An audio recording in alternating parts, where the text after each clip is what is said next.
avoir l'esprit en éveil et tout absorber. Et si ça fait mal, ça en vaut sûrement la peine. Dans la vie, il faut savoir prendre des initiatives. Salut tout le monde, merci de nous retrouver. Les aventuriers évidemment, avec un aventurier aujourd'hui, il s'agit de Pierrick. Bonjour Pierrick. Bonjour. Pierrick, vous êtes un grand aventurier et en plus d'être aventurier, vous êtes un sportif puisque vous avez fait cet été le Paris-Ankara, pas en voiture, pas en avion, pas en train, mais en vélo. 7300 km parcourus en vélo et on parle bien de l'aller-retour.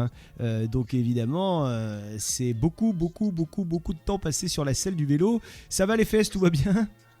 Ça va. Depuis mon retour, ça va très bien. Alors dites-moi, d'où est partie cette idée pour vous, Pierrick ? En réalité, ça fait quelques années que j'aime bien le vélo. J'avais fait 2-3 voyages auparavant en vélo, alors des petits voyages comparés à celui-là. J'avais fait des voyages en France notamment. J'avais fait un voyage jusqu'en Espagne, en passant par la Vélodyssée, qui est d'ailleurs une très belle voie cyclable en France. Voilà, j'avais fait des petits voyages et puis j'ai vécu 2 ans en Turquie, 2 ans où j'ai pas trop eu le temps de faire beaucoup de vélo. Ankara n'est pas trop une ville à vélo et du coup à mon retour, voilà, j'ai eu cette grande envie de revenir à Ankara, de refouler les terres en cariote.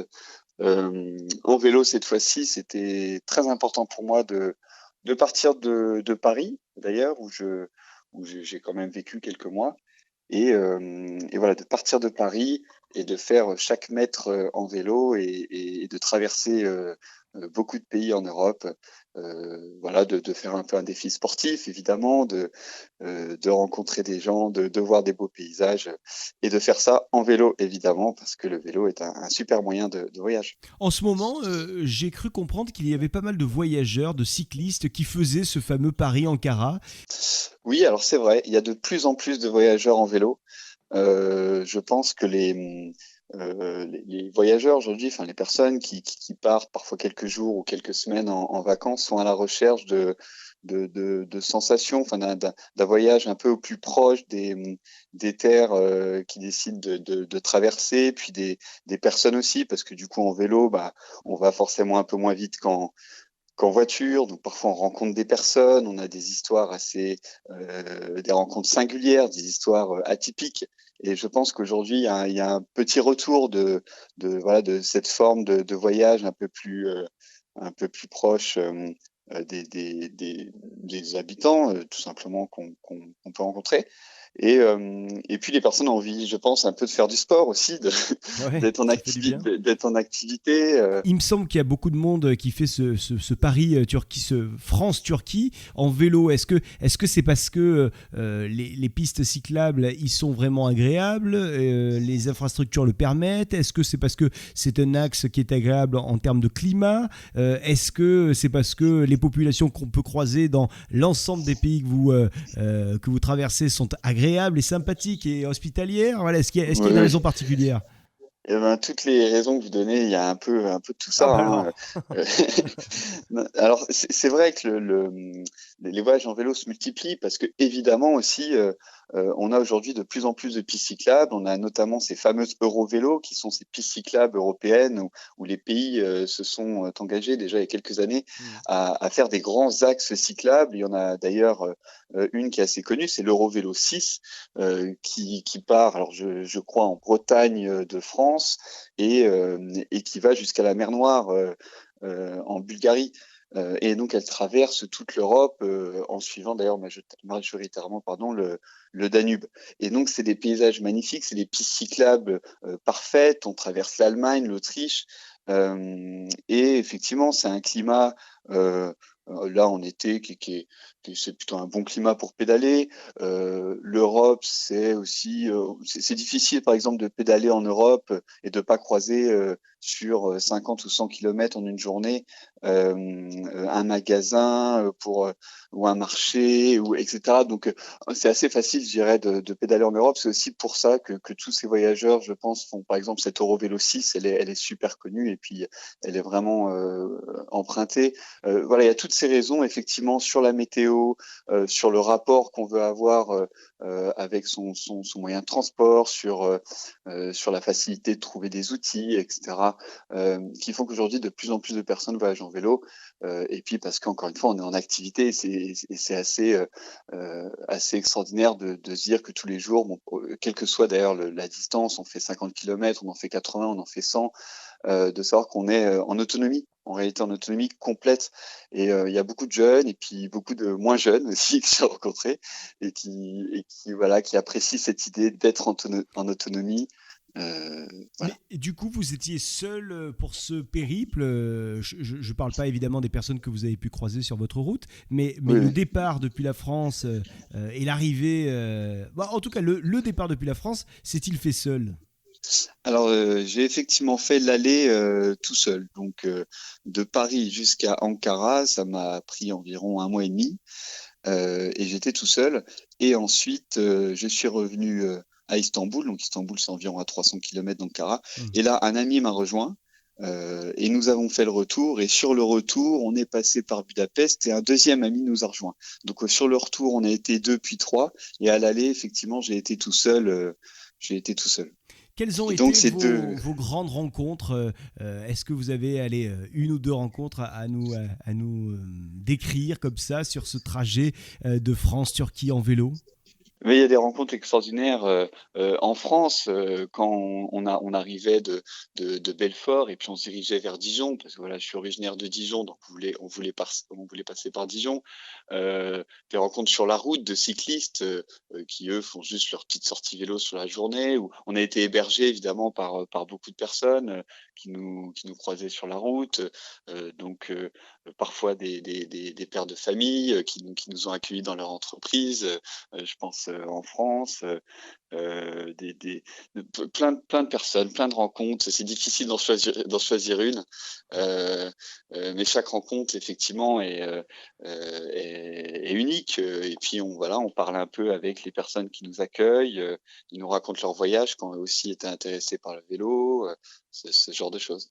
Vous pensez que c'est un voyage, un périple qu'on peut faire à tous les âges? Vous nous l'avez dit en début d'interview, il y a tous les âges sur les routes en vélo.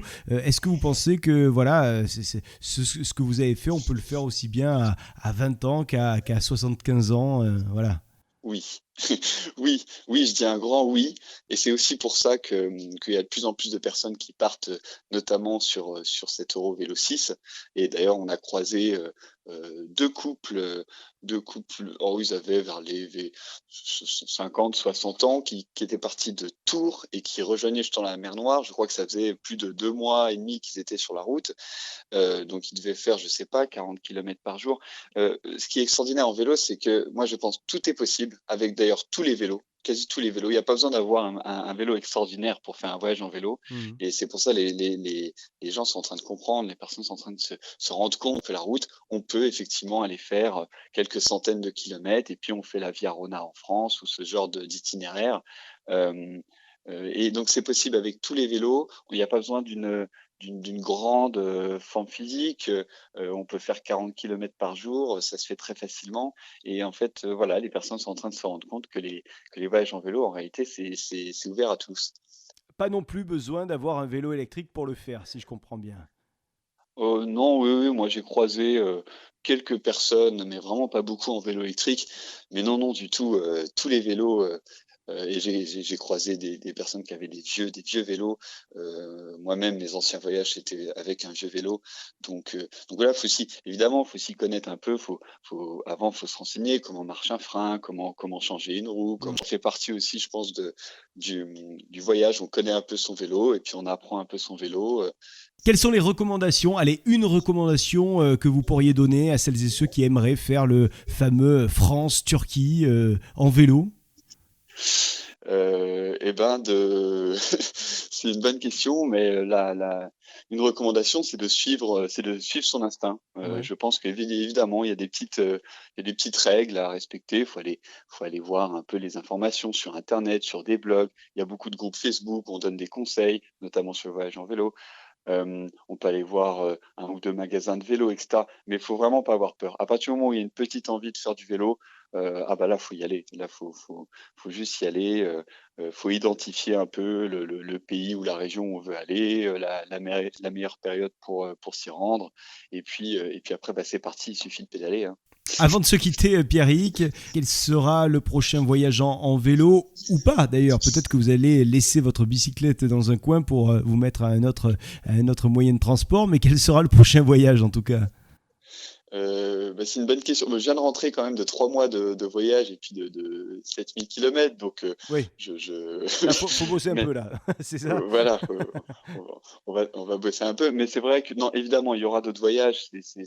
Une fois qu'on fait un voyage en vélo, on a envie d'en faire un autre, et etc. Donc, il y aura d'autres voyages, je ne sais pas où, mais sûrement en France avec plaisir, parce que du coup, en France, il y a des voyages en vélo aussi extraordinaires à faire. On a traversé une petite partie de France et envie encore de découvrir la France. Merci beaucoup Pierrick. Est-ce qu'il y a éventuellement un blog, un site sur lequel on pourrait vous retrouver et retrouver votre aventure? Je n'ai pas tenu de blog comme ça. J'ai pas voulu formaliser. Disons, il y a beaucoup de personnes qui formalisent leur voyage. C'est quelque chose d'assez extraordinaire. Je trouve que c'est bien, mais j'ai pas voulu le faire. Il y a des inconvénients aussi à formaliser. Donc moi, j'ai pas fait de page Vous êtes un timide. Instagram, etc. Je sais pas. Non, j'ai publié sur mon compte Facebook évidemment, mais donc bon, il y a que mon entourage proche qui peut le voir. Pierrick, merci beaucoup pour ce voyage qu'on a pu faire avec vous à vélo. Nous aussi, on y était. On était sur les routes d'Ankara, sur les routes d'Istanbul, les routes de Budapest avec vous, sur ce magnifique vélo. Et puis évidemment, vous nous tiendrez au courant lorsque vous enfourchez à nouveau une bicyclette pour aller vous faire un autre voyage ou alors un sac à dos tout simplement et les pieds sur un prochain voyage. Merci à vous Pierrick. Très bien. Merci beaucoup, merci à vous. Et puis n'hésitez pas vous de votre côté à partager ce podcast évidemment avec vos proches, votre famille, vos amis, et puis également à aller nous mettre une petite note sur iTunes avec le Apple Podcast et le classement qui nous permet d'être plus écouté par plus de monde, et plus on est de voyageurs, plus on rit. Merci beaucoup Pierrick. Merci à vous.